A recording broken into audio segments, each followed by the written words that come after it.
Good morning, everybody. My name is Susan Hawthorne, and this is the launch of Jennifer Bilek's Transsexual Transgender Transhuman. And I just want to welcome all of you, and especially to Caroline Norma, who's launching the book, and to Jennifer, who has written this fabulous book. So just to begin, we respectfully acknowledge the wisdom of Aboriginal and Torres Strait Islander peoples and their custodianship of the lands and waterways. The countries on which Spinifex offices are situated are Jiru, Bunurong and Wurundjeri, Warrawurrung, Gundungurra and Noongar. We also acknowledge the many women throughout history who have fought for women's freedom and the freedom of lesbians, often at the cost of their lives. So just to give you a quick rundown of how this will go today, we are recording the session, and that recording will go for about an hour. It will go up onto the Spinifex YouTube site today if you're in Australia, tomorrow if you're in the US or that part of the world. A bit of housekeeping. If you later after the launch and response has occurred, if you want to use the chat to ask a question, you can.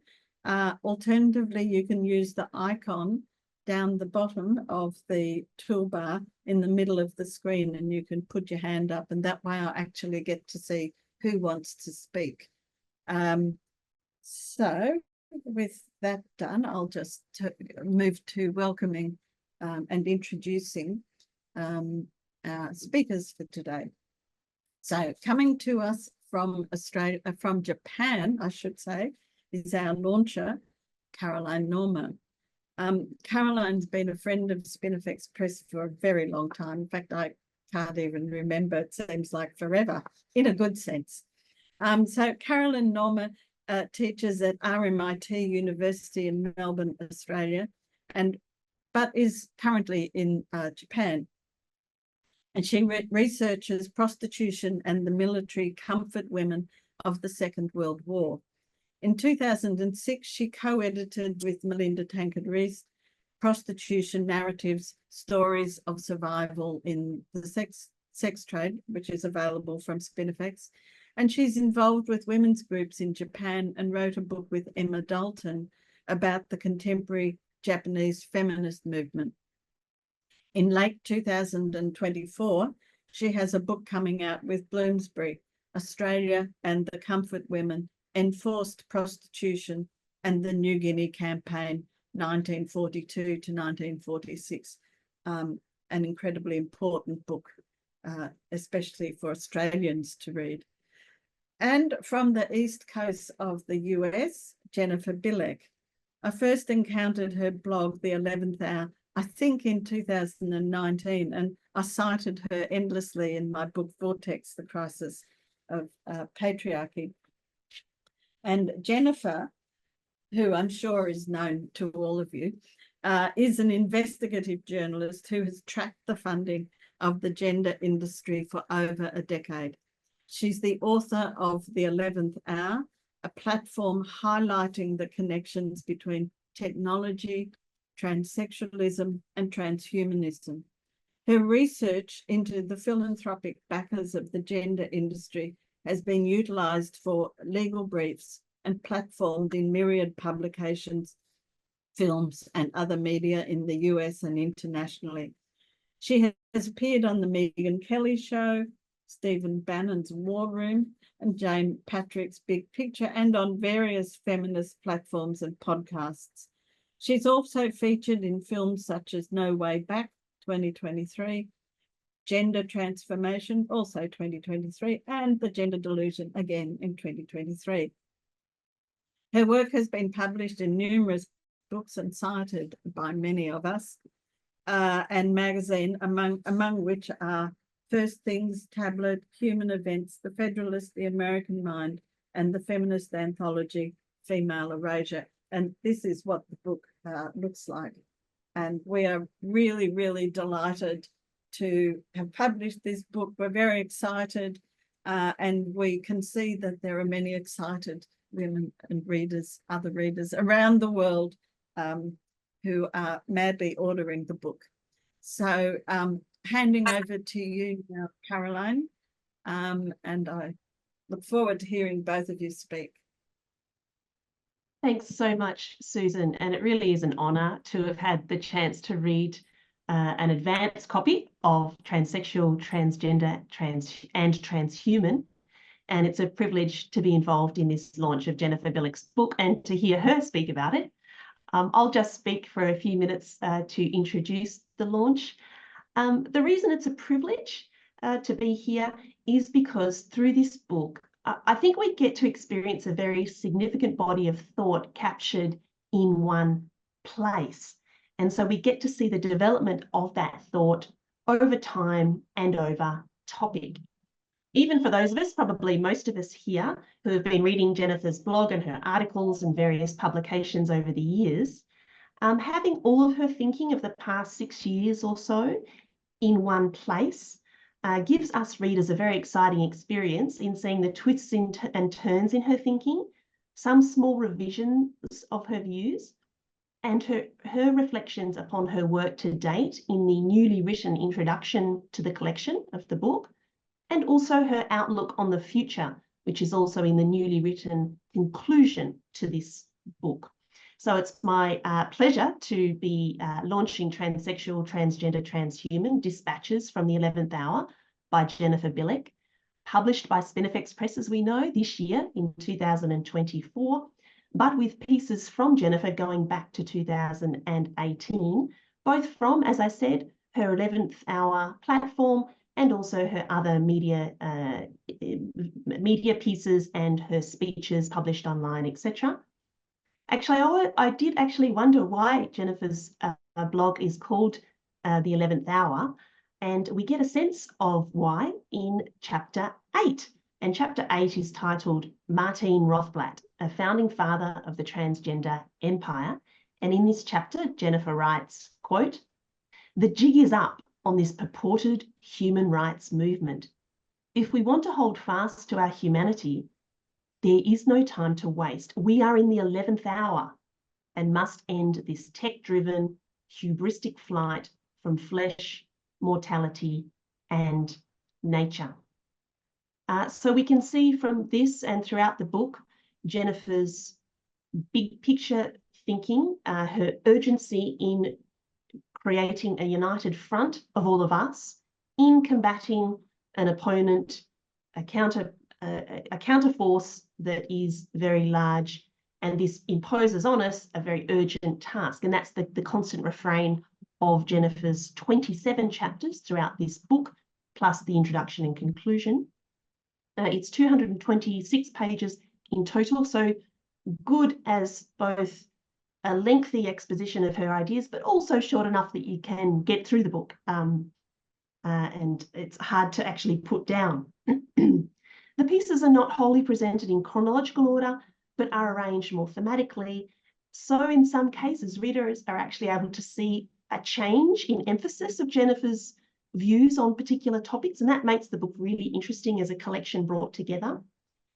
For example, in Chapter 18, titled The Billionaire Family Pushing Synthetic Sex Identities, SSI, Jennifer writes that, quote, "I have stopped using the word transgenderism as it has no clear boundaries, which makes it useless for communication, and have instead opted for the term SSI, synthetic sex identities, which more clearly defines what's been invested in and funded. The creation and normalization of SSI speaks much more directly to what is happening in US culture and elsewhere under an umbrella of human rights. With the introduction of SSI, the current incarnation of the LGBTQ+ network, as distinct from the prior movement that fought for equal rights for gay and lesbian Americans but ended in 2020, is working closely with the techno-medical complex, big banks, international law firms, pharma giants, and corporate power to solidify the idea that humans are not a sexually dimorphic species, which contradicts reality and the fundamental premises not only of traditional religions, but of the gay and lesbian civil rights movements and much of the feminist movement, for which sexual dimorphism and resulting gender differences are foundational premises. So, end quote. So perhaps different from other critics of transgenderism, and perhaps maybe even especially gender critical feminists, Jennifer sees this movement for synthetic sex identities as a Trojan horse for a much bigger agenda, and that is one of transhumanism. So she nicely summarises what is this criticism of the narrowness of some of our struggle against this opposing movement in chapter 26, which is titled Activists and the Artificially Manufactured Sexes of the Gender Industry. And in this chapter, Jennifer writes, quote, most activists attempting to resist the gender industry have only scratched the surface of the technological underpinnings of the market in deconstructing sex, narrowly focusing on the recent medical scandals, over-sexualization of children, and intrusions into women's rights without fully grasping the broader implications at play. Now, what are these broader implications at play?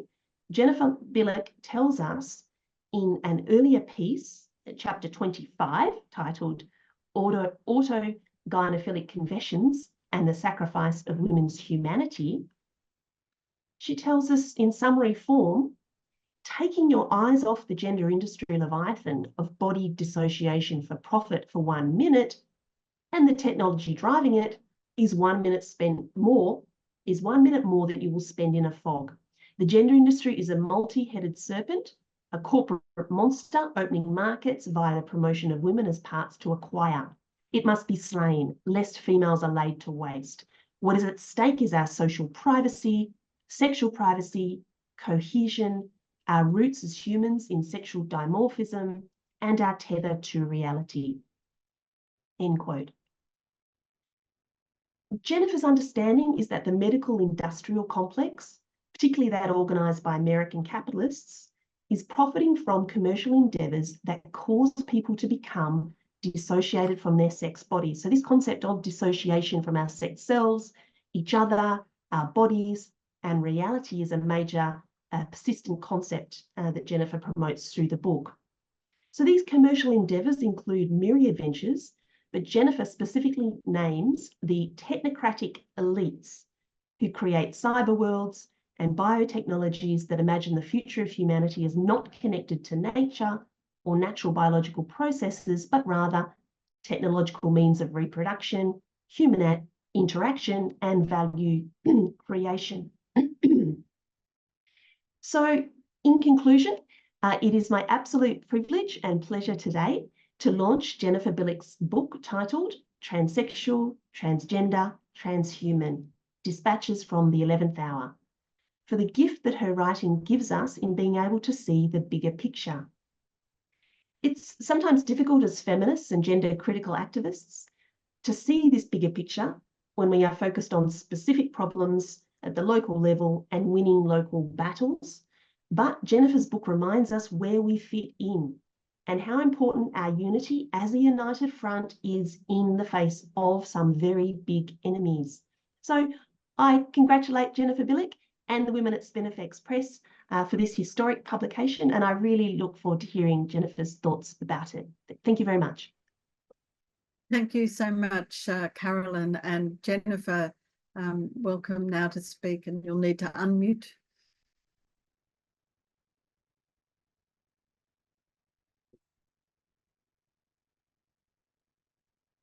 Ta-da. Ta-da.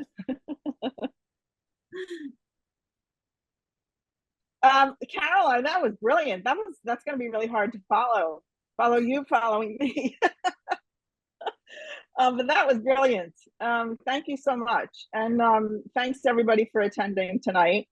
And my deepest gratitude to Susan and Renata and all the gals at Spinifex Press for getting this book to press. Not many people would take this on.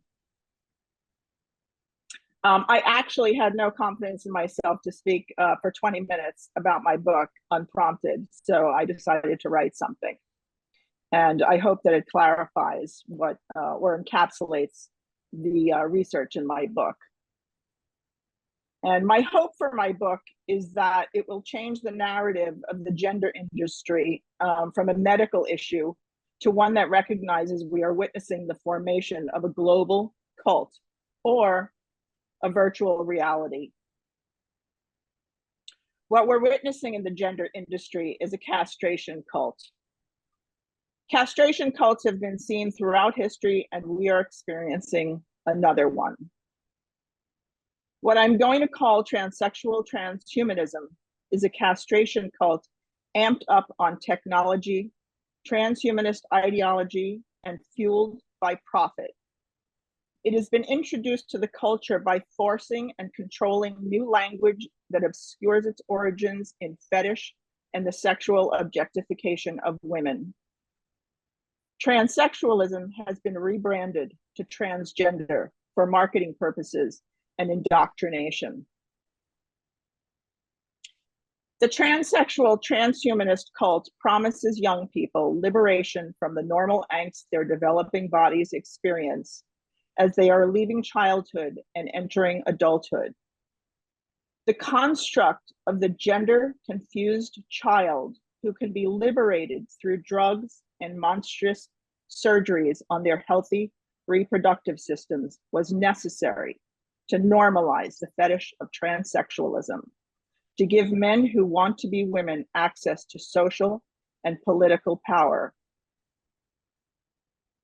This power, alongside advancements in artificial reproduction, now allow men with a fetish of owning womanhood to usurp our reproductive capacities via technology. No longer content to appropriate our clothes, mannerisms, and synthetic facsimiles of our secondary sex characteristics, they are now attempting to literally dismember us and claim our reproductive capacities as their own through technology.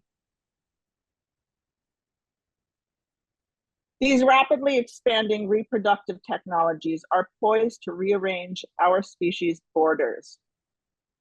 We are currently still a sexually dimorphic species.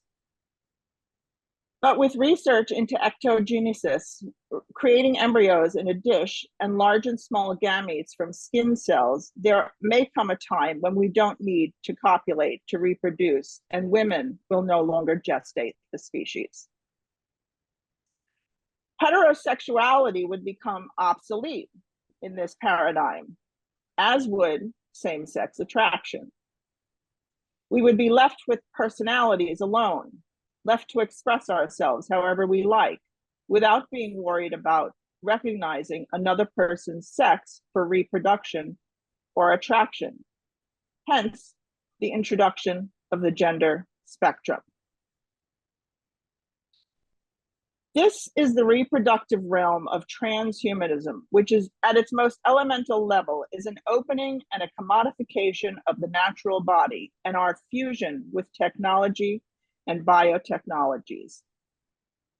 We're not yet at the stage of starring in a Black Mirror episode or the movie Blade Runner, but with CRISPR technologies, AI and human interfacing, and advancements in the technological reproduction of our species, sans women, we're getting there.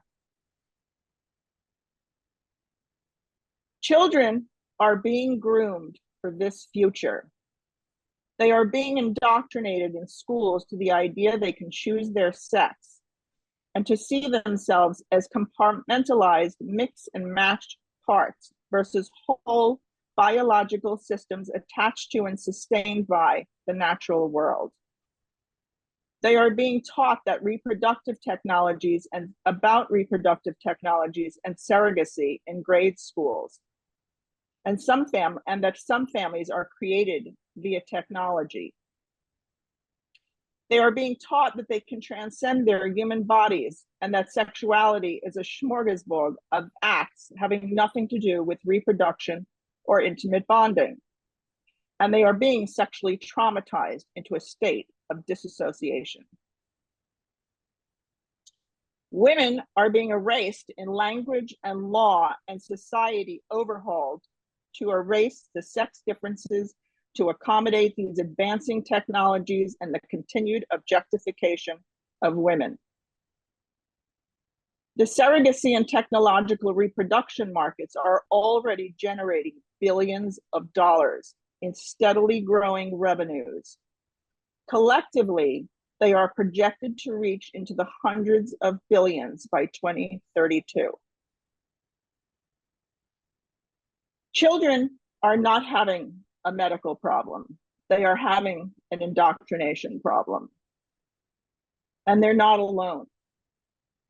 Adults and entire institutions are being indoctrinated to accommodate technologies that will change our species' borders. The children and young adults caught up in this cult will obviously need medical attention for the rest of their lives. They will also, along with same-sex attracted individuals, need reproductive technologies to have their own children. Positioning children indoctrinated to believe that they can choose their sex through technology under the LGBT civil rights banner is a means to provide legal structure for deconstructing reproductive sex. And it also creates a larger marketing constituency and a testing ground for these reproductive technologies. Over the past decade, I've written about myriad billionaires investing in this desexing cult. No one is more important to the creation of a global religious cult aimed at deconstructing sex than Martin Rothblatt, a man with a severe God complex. Though he is only a multimillionaire and his philanthropic funding to this cult is scant, he is important for creating the cult doctrine of gender ideology, or transsexual transhumanism, and seeing its infiltration into the medical, psychiatric, and technology sectors. He is an American tech entrepreneur and lawyer who calls himself a transsexual. I've dubbed him the founding father of the transgender empire for his pivotal role in manifesting an industry to support his fetish while advancing a narrative that we are creating God with technology. He is highly influential and renowned for his many accomplishments in the fields of technology, satellite surveillance, biopharma, xenotransplantation, 3D organ printing, artificial reproduction, the Human Genome Project, virtual reality systems, and AI.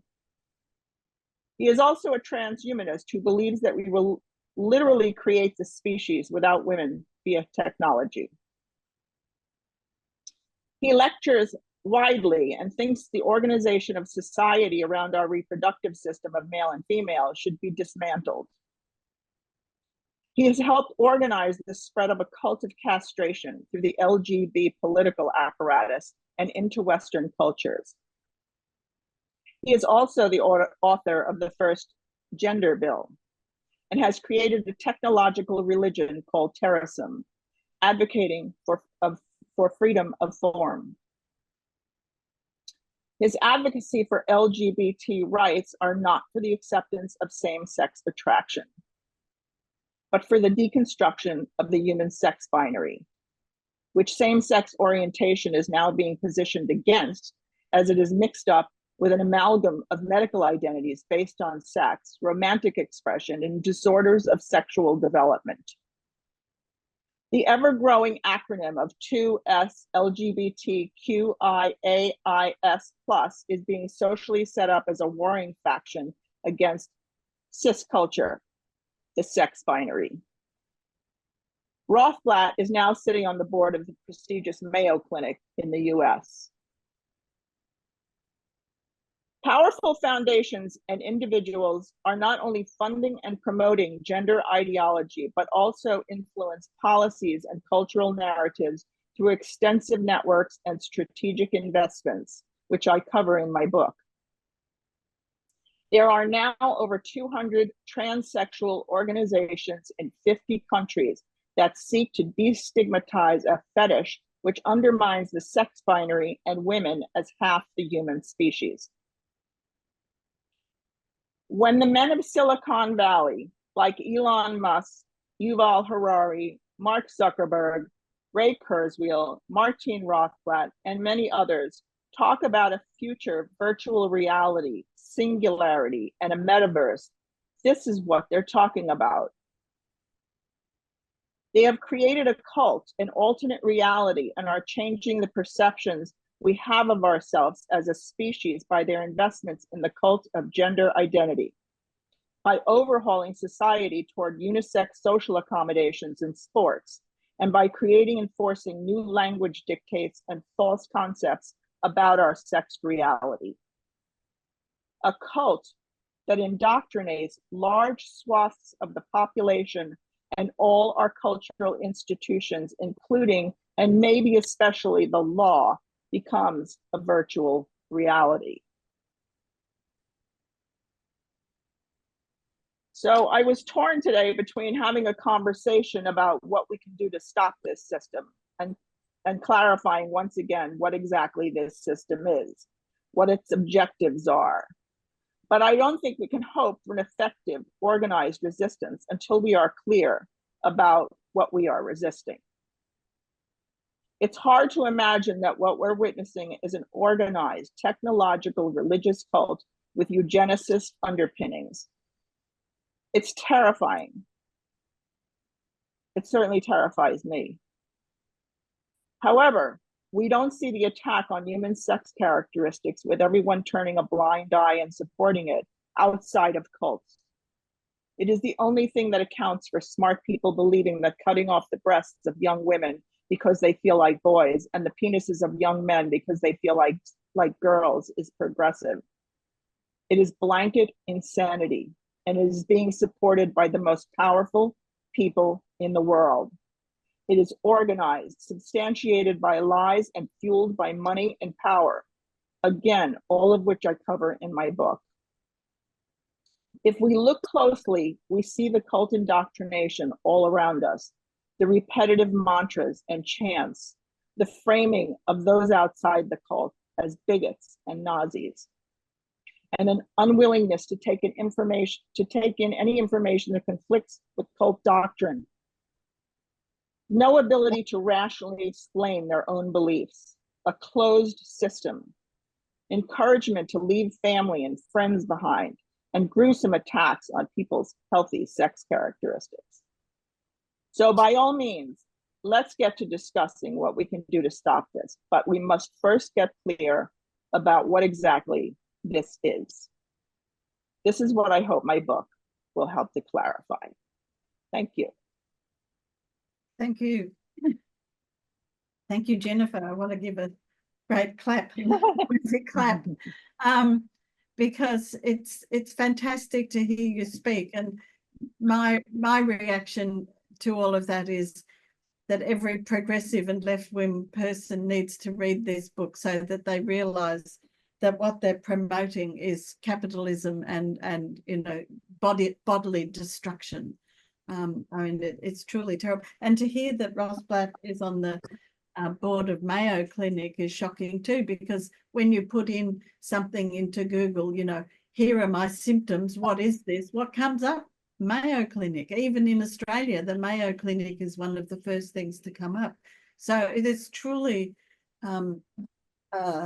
terrifying, as you say, that this is happening. So if anybody would like to say something or put a question in the chat, now is the time to do so. Or Caroline, you might want to say something, or others, so feel free. It's hard to say much after that, Jennifer. It's so in your face. It's so in your face. Renata, do you want to say something? No, look, you've stunned everybody into silence, even Renata. Yeah, that happens very, very rarely, I have to say. But anyway, no, I just want to thank Jennifer for putting the faith in us to collect her essays in a book. And like Caroline said, I think it's really good that you can, because I always mix the Pritzkers and not so much Rosblatt, but all the others, the billionaires and what they fund and their organizations and who funds this. It's really, really good to have this book. And you can just look, we have an index, of course, beautiful index. So you look up Rosblatt and you can see what this evil man has, where he has his fingers in the pie. And I really agree with Jennifer that we have to stop doing the daily grind that, unfortunately, if you're on Facebook, you get it all the time, which is that somewhere else in the world, a man puts on a dress, says he's a woman, or even better, a lesbian, and then a woman, really has a fight with him, and mostly uses because all her neighbors say, oh, but that just have to be kind. These poor people, they can't help themselves. Just be kind. And anyway, it's only a few. That's usually what we hear. Be kind. It's only a few of them. And they just don't need to be discriminated against. And needless to say, so-called transgender people have the same rights as everybody else. And it's really, really good to then maybe be able to say, have you read Jennifer Bilek's book? Well, if not, then perhaps you should read it, because there is a whole other discussion going.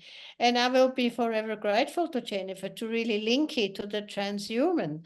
I mean, my own work, as some of you may know, has for decades, centered around bodies. And in 1996, I actually had an essay in Radical Speaking where I kind of make fun of the whole, what was then, Hans Moravec and Ray Kurzweil, and what they wanted to do with us and download our consciousness on which was then still disk. And now we're not that far away from it. I mean, Ross Blass has made, he's put the head of his wife on a pedestal. I mean, obviously it's not the real head, but he made a head in her likeness, and she speaks with stuff that he has put in there. I mean, I really urge you all to watch this, because it basically just says, where we're going. And if people say, oh, no, that's just exaggerated, that's not going to happen. And again, you're overdoing it, and this is conspiracy theory. Sadly, it is not. It's very real. And we are going there. And we have to stop, as I said before, or tried to say before, we have to stop focusing on this daily occurrence that somebody who calls himself trans and says he's a woman, to focus entirely on that. Yes, it's horrible for the woman who experiences that, terrible, but this cannot be the focus of our activism. Our activism has to be much, much broader. It has to really focus on transhumanism and what the synthetic identities. I still have a problem with the SSI, but it's a good term, what they are doing. And that is really where we're going to. So I'm just forever grateful to Jennifer and your work. And I hope we'll keep publishing more blogs as you do. And those of you who haven't subscribed to Jennifer's blog, because that's basically her income, please do so. It's money well invested. Well, I hope I haven't shut everybody. There are a couple of questions for you, Jennifer, on the chat. Lorna is asking, what's the reason for its popularity? And sorry, I don't know who you are, is pretty much asking the same question.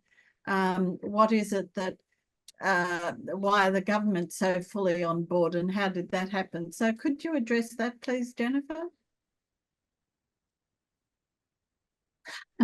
Why are the governments on board? And why has it become so quickly? So popular? Yeah, well, let me address the second one first. Why are the governments on board, and how did it happen so quickly? The governments are on board because we're moving into a future where we're going to be more integrated with technologies. This is the future. I mean, we're already, you know, people think of transhumanism as some sort of sci-fi future kind of thing, right? Not really happening right now, but we're already melded so incredibly with technology. It's an insidious process. But we, you know, we basically, most of us probably touch machines more than we do people or animals or grass. So we've been already, you know, removed from the natural world to a very large degree. We're probably the only species on the planet that could not support ourselves more than 24 hours if the grid went down. I mean, that's really pretty terrifying. And so, yeah, and these, you know, we basically live on a technological medical compound that, you know, is invisible, you know, to the naked eye. But the medical industrial complex is bigger than the military industrial complex. And that means big pharma and big tech are everywhere. They're everywhere. And they need to be fed. You know, under capitalism, something that huge needs to be fed or it dies. And the way to do that is to compartmentalize everything, you know, and break it into smaller and smaller and smaller and smaller bits so that those little bits can now be marketable. So we've arrived at transhumanism, the opening of the human body, you know, through CRISPR technologies, through interfacing with AI, and through these reproductive technologies. So we're just every year, or, you know, every 10 years, we're, you know, exponentially more integrated with technology. We're there. We're already half bought. I mean, if you look at also the way children are today, I mean, they're not innocent anymore. You know, I was several years ago, I was at my cousin's house for Thanksgiving, and we watched Little House on the Prairie, and little Laura Ingalls was going to have her first kiss, and the whole town knew about it, right? And, you know, there was this whole build-up, the whole show, she was going to have her first kiss. And so when she finally had her first kiss, it was like, you know, it was a little peck on the cheek, you know, and it was great. It was great. It was so meaningful, you know, it was like, wow. I was like, this is another planet from where we are now, where young girls are giving boys blowjobs underneath the cafeteria table. It's like, holy God, you know? So this is, you know, this is transhumanism. We're bought, we're cold, we're hard. You know, there's an old Lakota saying that the further away from nature you get, the more hard you become.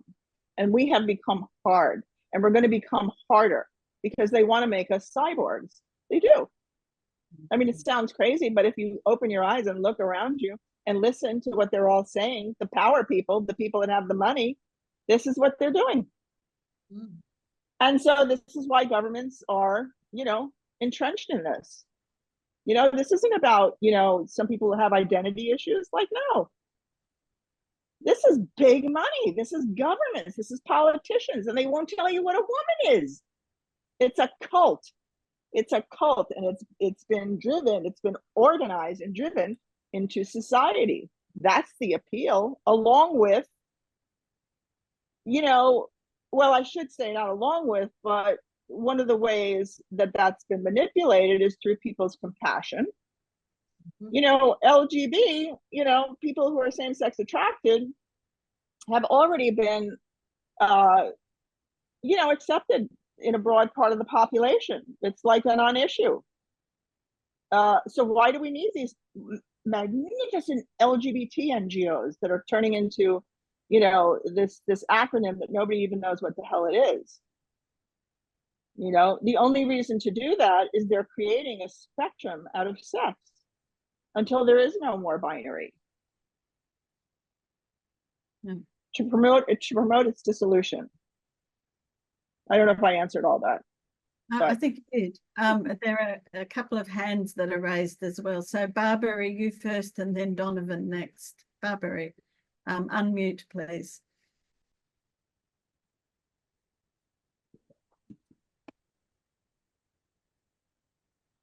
First of all, Jennifer, having done numbers of years of activism myself, I understand that there is a psychic cost of doing this stuff.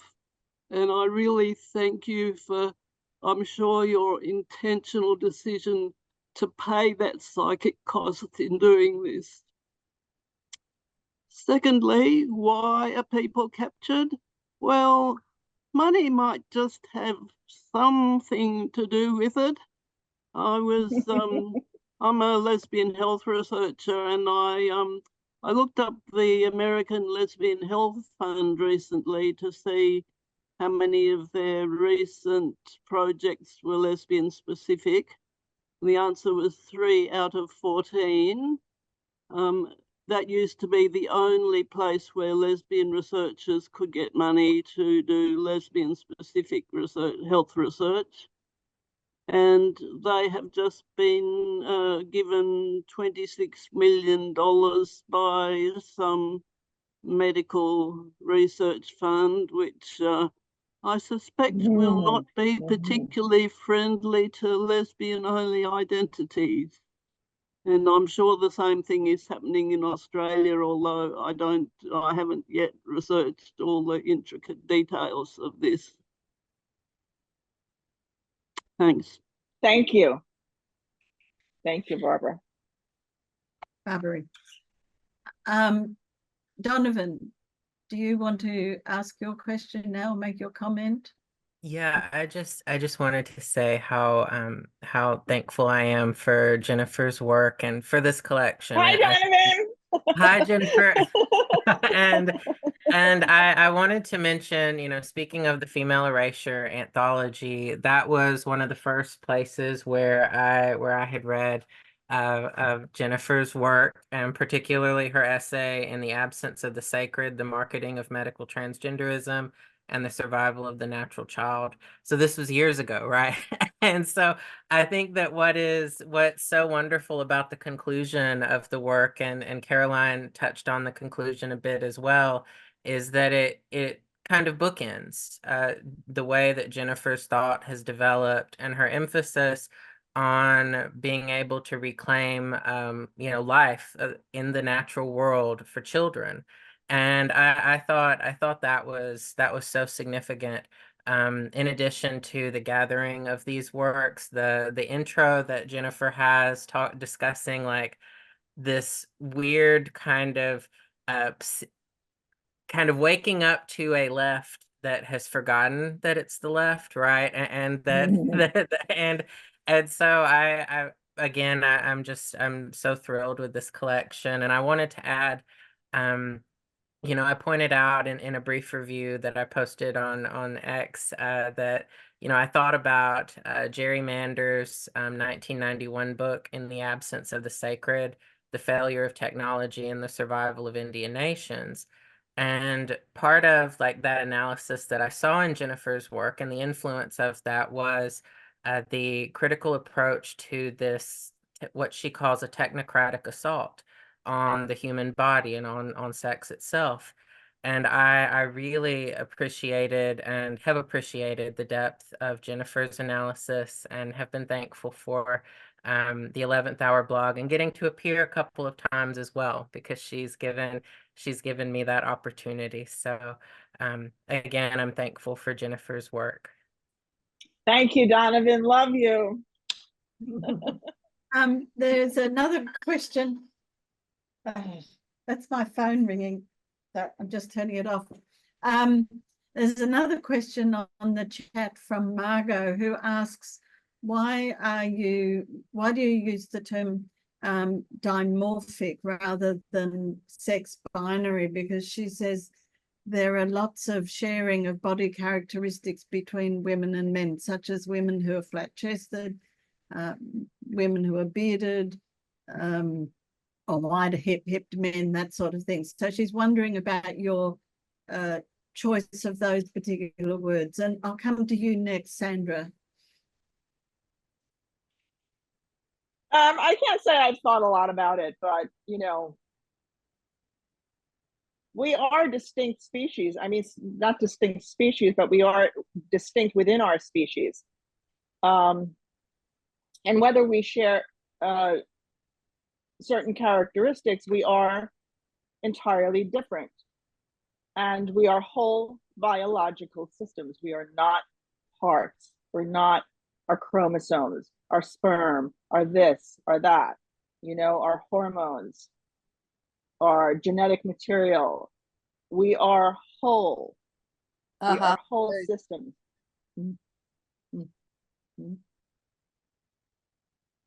Yeah. Sandra, do you want to ask your question now, Sandra Curry? Hello, Jennifer. We meet again in cyberspace. So ironic, I just right? Yes, someday in real life, hopefully. After having given birth to several children, I am just now learning the amazing relationship between mother and child, which I think has been hidden from us. The fact that mother's milk adjusts to the needs of the infant, the fact that there is an exchange of cells, it is so amazing. And why haven't I known this is my question. And I'm so grateful for your work, because I don't want to hear any more horror stories. I want to attack this from a much more, a much higher level. And you've given us the tools to do that. And I will be eternally grateful to you for that, Jennifer. Thank you so much, Sandra. Thank you so much. It is pretty profound that you didn't know that. I didn't know it until recently either, through all this. I mean, not that I'm not a mother, but I still find it profound that I didn't know that as a woman, you know, that the baby's, you know, health, you know, relates to the mother. And I mean, everything is relational between a mother and a child. It's really, it's so extraordinary. And they're trying to destroy it. They're trying to destroy that. Yes, and if I can just say something here, you know, please, please, please, wherever you are in the world, oppose surrogacy, because that does exactly what, you know, you've just been saying. It takes children away from their mothers just when they're born, so they can never establish a bond. We know from adoption that is a really, really bad thing to do. We know from donor-conceived children or adults now that some look for their whole life who their biological father and, more importantly, even the mother was. And in surrogacy, we're just going ahead and exploiting women like crazy, and also children who have never asked to be a takeaway baby. So in Australia, we have another gay man who now thinks that in New South Wales, surrogacy, who in Australia is only altruistic surrogacy. I mean, that's bad enough, but it's not as bad as commercial surrogacy. And so New South Wales and Queensland have a ban on commercial surrogacy. But no, the gay men now want to undo that and want to make commercial surrogacy available in New South Wales. And those of us who have been fighting against this phenomenon for like 30, 40 years, you know, we have to sit down yet again and write another submission. And I mean, sometimes, and I'm sure you have the same thing, Jennifer, sometimes I just think I'd like to say, read my book. Read my books. There's everything you need to know is in my book. But of course you can't do that. So you write down, spend a couple or 3 days on something which personally I think is just a waste of time. And in the end, they will say, as with the transgender stuff, oh no, no. These poor infertile people, and now this poor infertile man, because these two men just can't have a baby. Isn't that so discriminatory? Not to make it possible for them to have a baby. And we know that in Australia, women don't really want to be surrogates, so let them just go overseas, spend their money, buy a cheap woman in Mexico, and come home with their baby and be let in.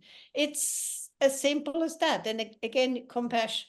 Jennifer, you mentioned the term compassion, and in the last surrogacy book, which Spinifex published with the French organization SIAMS, I actually have an essay called "The Compassion Trap," and that's really something that women, in particular, have to look at ourselves and say, "Hey, why are we always nice and kind?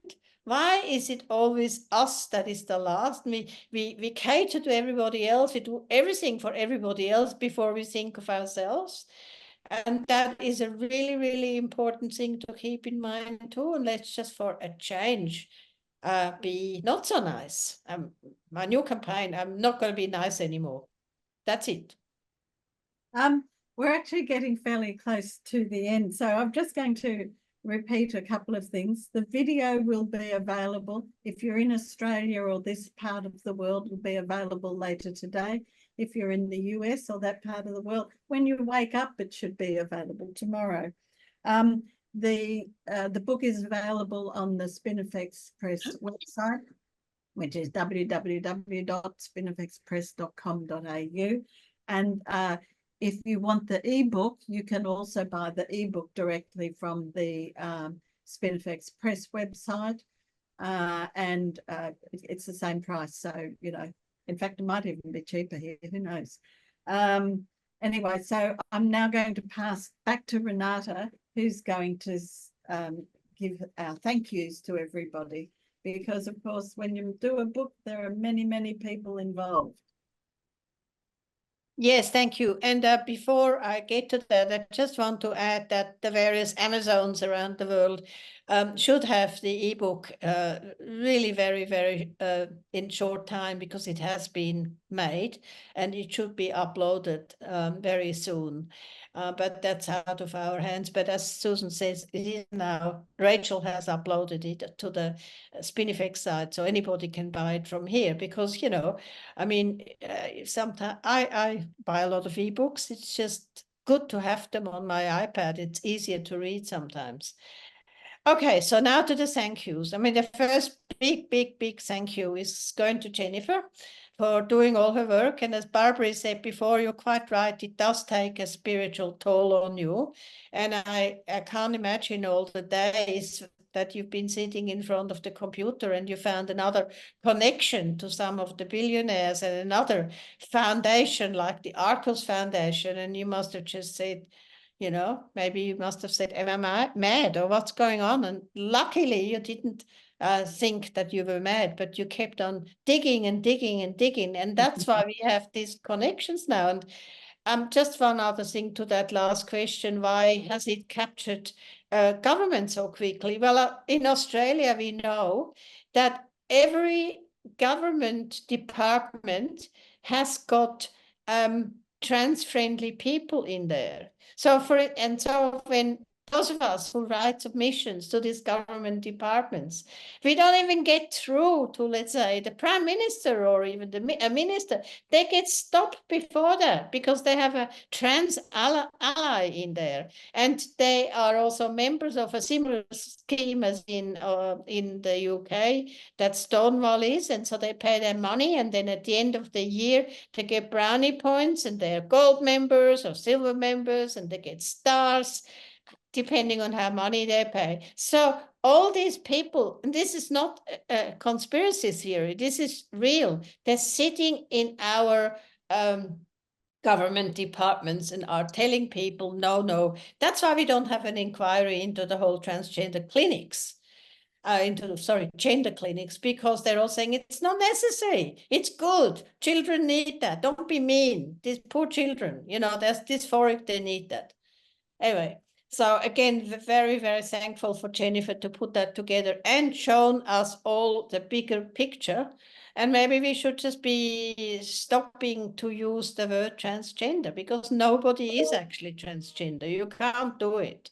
You can just be a man in a woman's dress, and that's fine if you want to do that. Just don't call yourself a woman or a lesbian. You're a man in a woman's dress. Fine, if you like yourself when you look into the mirror. Okay then, but just stay that way. Apart from Jennifer, I want to thank Caroline also for your excellent remarks at the beginning, which is a really good summary of Jennifer's books. And it's very true what you said. You can sort of see how Jennifer herself changed from using the word transgender and now is not using it anymore. And I think that's a good trajectory for all of us to follow. Thank you for your very good remarks. Then Spinifex, nothing would happen without Susan, despite the fact she messes some things up, like days sometimes.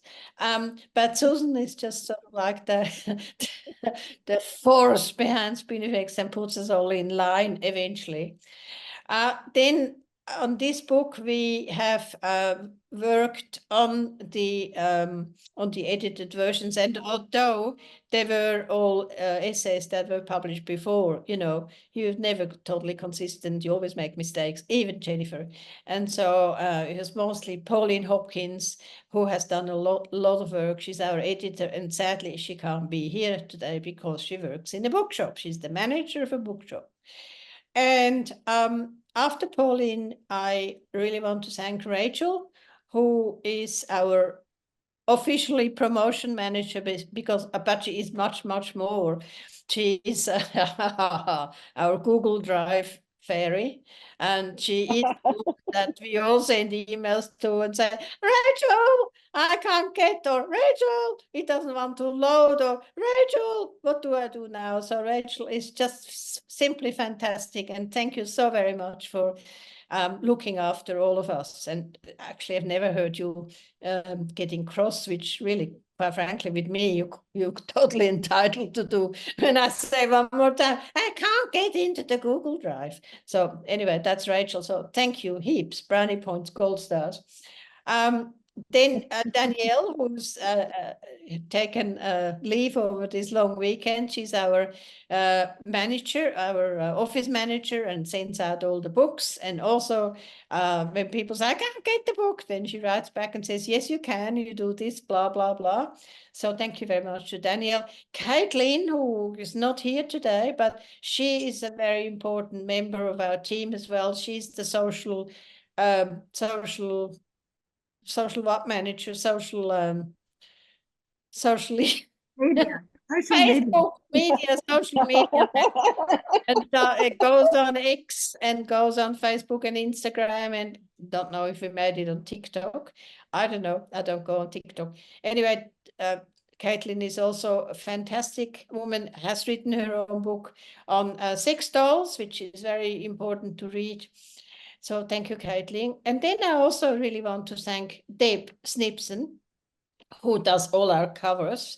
And although on this cover, it was very easy because we decided we really wanted to go with the 11th hour blog image, because Jennifer is very well known again for this, and it's fitting that a book that contains her essays from the 11th hour blog should have that title, that cover. But thank you, Deb, for all your work. And Helen is our wonderful typesetter, and if those of you who have already a copy will agree with me, I'm sure, that it's very beautifully typeset, and because that's really an art as well, and it makes a difference if it has a font that you can barely read, and this font is very readable. I think I've not forgotten anybody.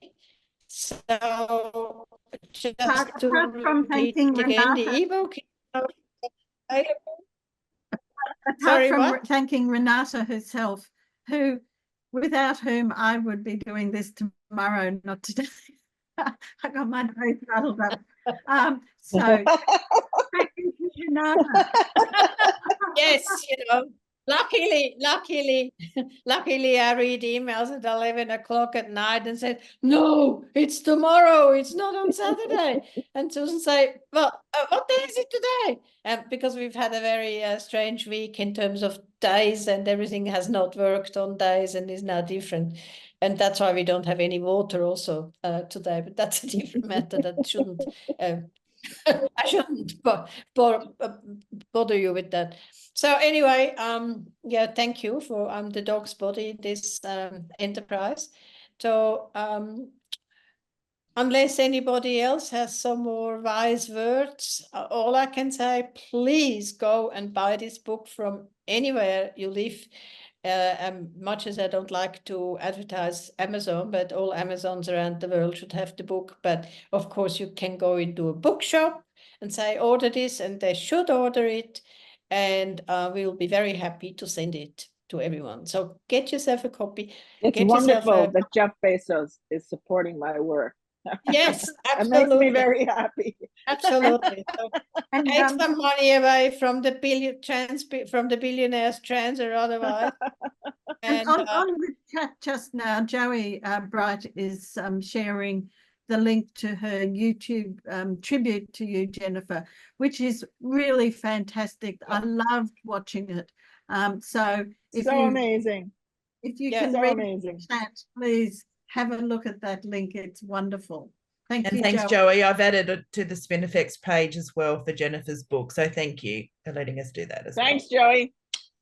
So very, just- very good, very good. what- And in fact, in that Joy's video compilation, there is a English woman whose name I now have forgotten. I actually didn't know her before, who says exactly what we have talked about before, that she used what she learned from Jennifer.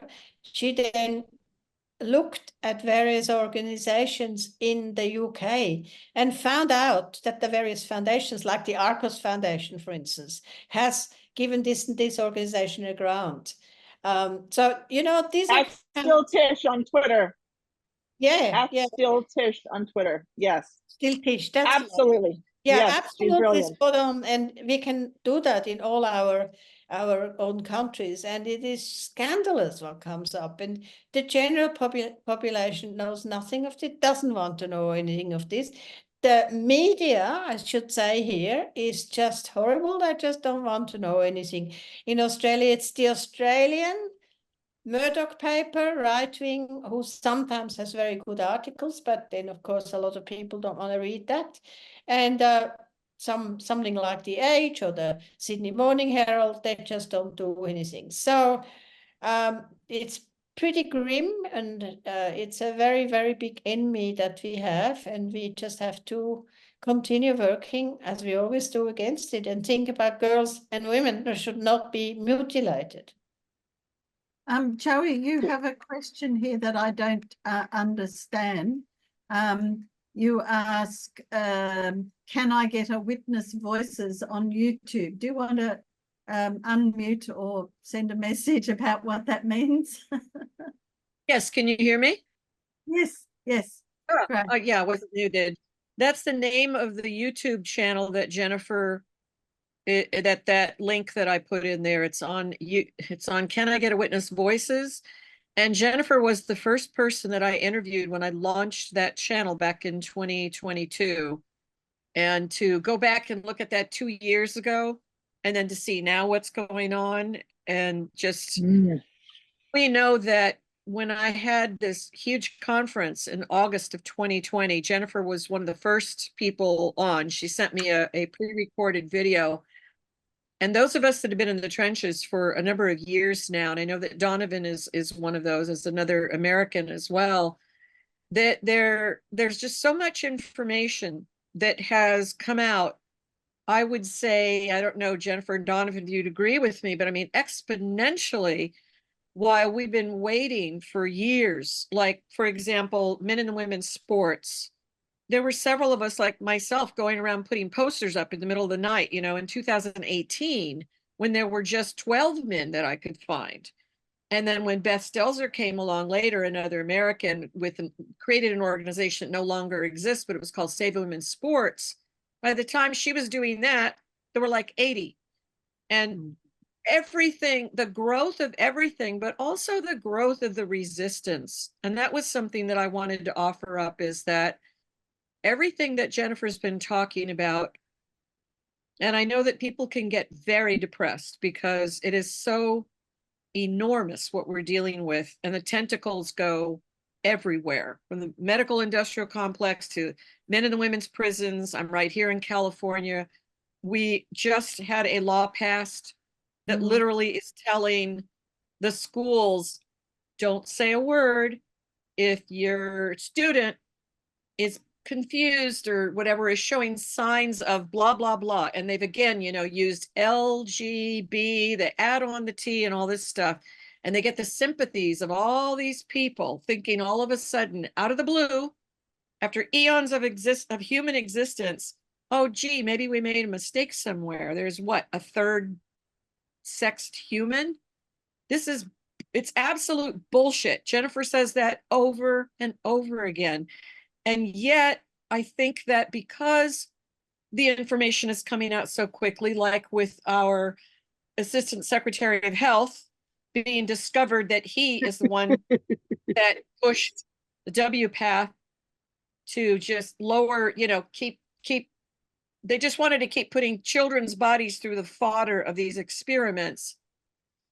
The hope, beyond hope, if we're looking at the kind of future that Jennifer, as several others have been saying, we're moving towards transhumanism. We are in the fourth industrial revolution right now, and I haven't heard anybody talking really about that. And the more that we talk about it, I think it's important, because how are we going to stay human? How are we going to stay alive?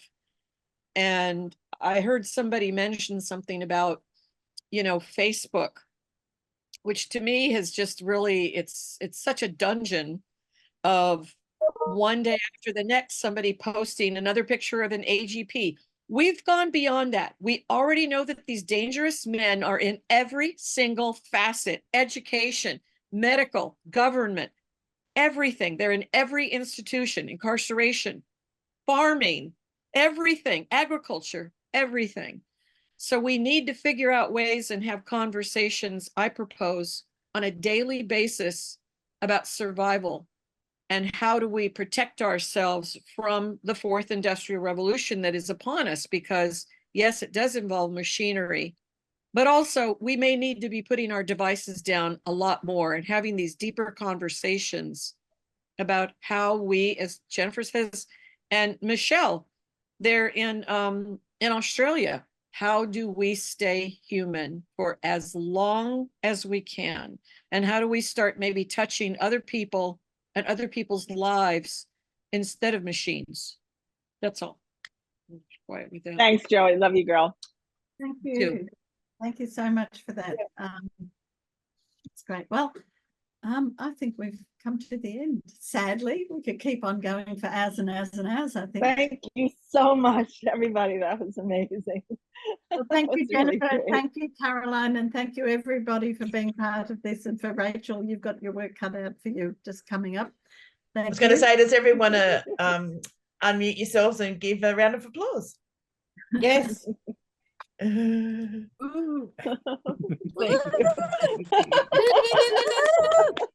Wonderful. And Yeah. Joey, your tribute. Fabulous.